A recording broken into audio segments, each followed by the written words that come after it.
Друзья, всем привет! Если вы не хотите, чтобы вас кусали комары, мошки, мухи, слипни, оводы и другие вот эти неприятные насекомые, в этом видео я вам покажу простейший рецепт. Он к тому же натуральный, не вызывает аллергию, если только на это средство у вас нет аллергии, и избавляет от этих насекомых прям, вы знаете, на 100%. И, как вы думаете, это обычная, самая недорогая пряность. Называется гвоздика.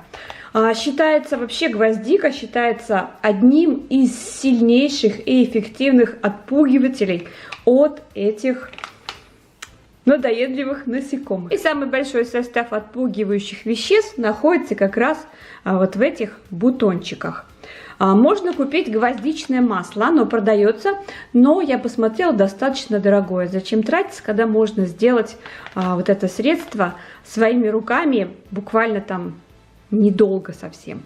Так, берем воду, туда добавляем 10 граммов бутонов гвоздики, воды я беру 150 миллилитров.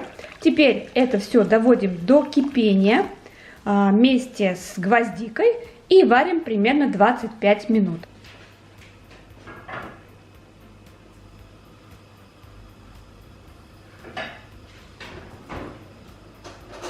Не забудьте сразу подписаться на канал и нажать на колокольчик, чтобы быть всегда в курсе новых интересных видео.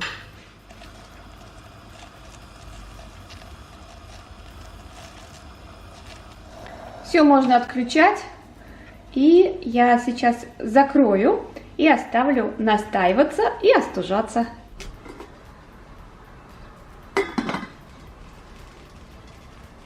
Смесь гремучая остыла. Переливаю и процеживаю.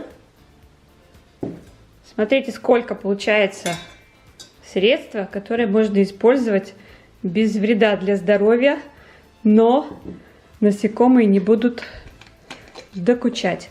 Можно взять вот такую бутылочку, можно взять побольше, у кого что есть, это ни на что не влияет.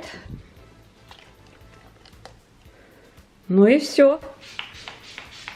Выезжаем куда-то на природу, обязательно положите с собой в сумочку. Друзья, классный совет, напишите под видео. Кстати, обрабатывать можно и открытые участки, и закрытые участки, обувь и все такое, все обрабатывайте. И рядом, например, там если шторы у вас какие-то, тоже обрабатывайте. Они боятся этого запаха как огня. Так что часа до 2-3 хватит с лихвой. Друзья, напишите под видео, что вы думаете насчет этого совета. А на этом я хочу попрощаться. До следующей встречи. Всем пока-пока.